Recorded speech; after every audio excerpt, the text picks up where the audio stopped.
Yeah, what's good, YouTube? It's your boy Only One KDB, and I'm back with another video. And as you guys can probably tell, I'm under the weather today. I got a sore throat, and I'm not feeling good. I got a cold, man. I still got the style in my eye, so I'm messed up today. But we still here, no excuses. I missed one day, and I said, man, I gotta record today. But we about to get to the video. If you're new to the channel, make sure you like, share, and subscribe. Hit that notification bell so you're notified I drop another banger. We about to get into it. Today's video, we got WWE wrestlers who are legit not acting on TV. Now we about to get to the video. Well, y'all gotta tell me what I missed, cause I ain't gonna say I missed a lot, but I was gone for about a day or two. Maybe, I don't know how many days I was gone, but we about to get to the video. Make sure y'all like the video so y'all can help me get in the algorithm. I'm not the biggest YouTube channel in the world, but I'm trying to get there. Let's get to the video. Let's get it. 10 times WWE wrestlers weren't acting. Number 10, Paul Heyman's shoot promo 2001. Paul Heyman is regarded by many as one of the greatest talkers in wrestling history, and in late 2001, Heyman delivered a masterful shoot promo that, according to Heyman, was completely unscripted. Heyman cut a promo on Vince McMahon leading up to the Survivor Series event, and the promo had intensity, it had passion, and it was Heyman at his very best. The promo laid into McMahon and everything McMahon stood for, and whilst it once again reminded... Paul Heyman used to have dreads? I didn't know that. I don't know if, nah, they not dreads. I don't know what it... I ain't even know Paul Heyman used to have hair. Well, just how incredible Heyman was, the promo did its job as it led to a surge of interest in the upcoming Survivor Series pay-per-view event. Speaking about the legendary promo in an appearance with Inside the Ropes, the WWE Hall of Famer stated, "To his credit, I'll give him a ton of credit. I went up to Vince halfway through the day and said, 'Do you even know some of the shots I'm going to say to you?' And he goes, 'Nope, draw me money.'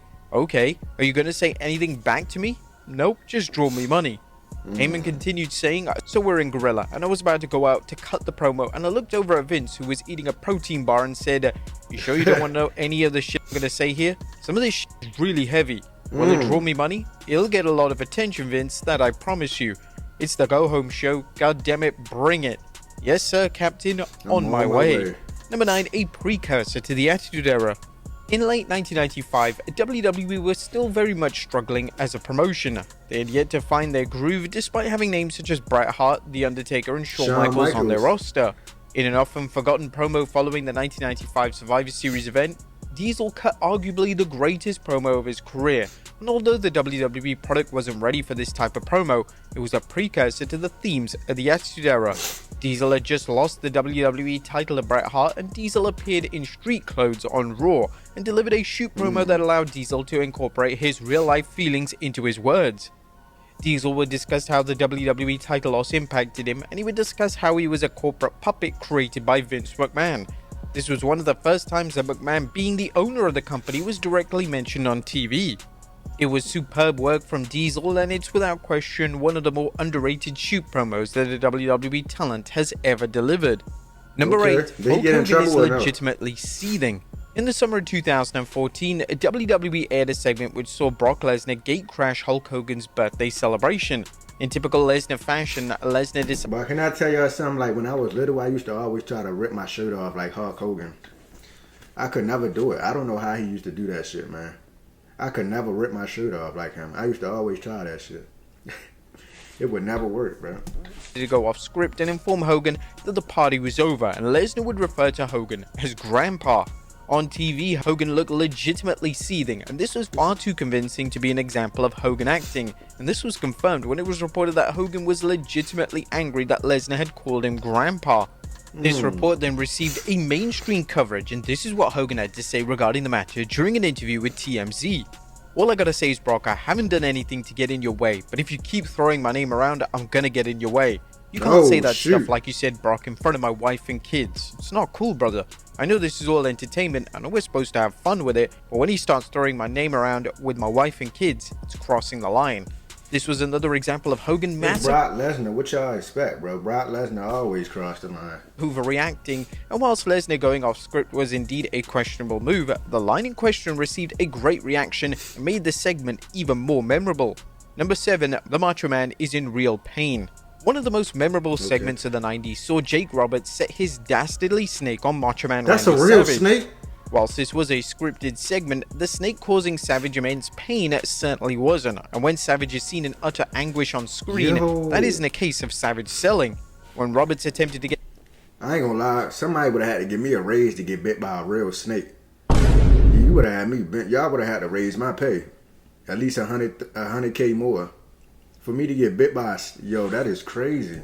Snake off Savage, things went from bad to worse, as the snake refused to let go, and the more Roberts pulled, the more the pain was inflicted on Savage. On the 2024 edition of the Dark Side of the Ring Unheard podcast, Roberts recalled Savage getting ill not long after the snake bite, and Savage incorrectly blamed the snake. Randy convinced himself that he was getting sick, then he winds up getting a staph infection, so his arm blows up. It's like, god damn it, that effing snake. Look at this. So in his own mind convinced himself that that snake had done that wasn't the snake that did that to Randy. You don't get staph from a snake, you get staph from dirt. Number 6, Seth Rollins is... Was he playing in dirt or something? If I can get bit by a snake and then my arm start to blow up, obviously it's probably because of the snake. Was he just rolling in dirt, or was it something we don't know about?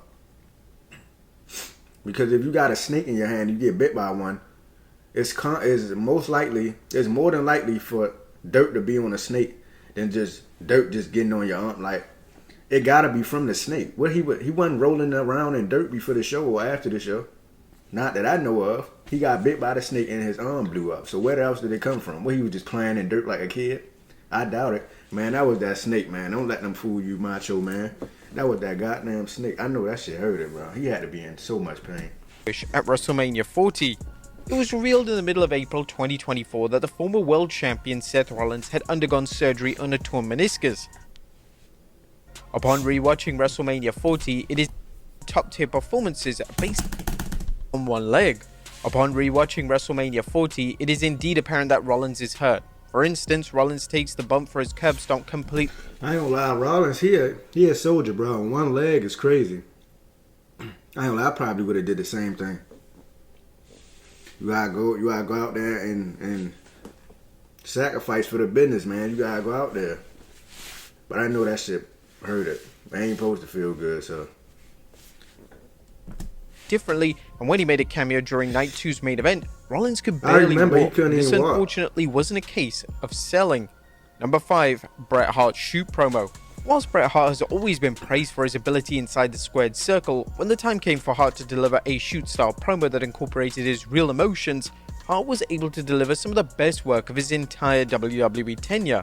Take for instance when Hart cut a shoot promo on Vince McMahon on Raw in '97. Hart expressed his true feelings, and it was a case of Hart blurring the lines of reality, as a lot of what Hart stated was actually how he was feeling during this specific time. A lot of fans and wrestling historians classed the aforementioned promo from March of '97 as the unofficial start of the Attitude Era, and Hart deserves a ton of credit for doing such a great job with the style of promo that would become commonplace over the next few years. Number 4, The Undertaker's genuine annoyance. At one stage, The Undertaker vs. Goldberg was a certified dream match. The match was filled with dangerous botches, and it was a miracle. He almost made Undertaker a paraplegic. Y'all seen that? He landed him almost on his neck. Both men were able to walk following the match.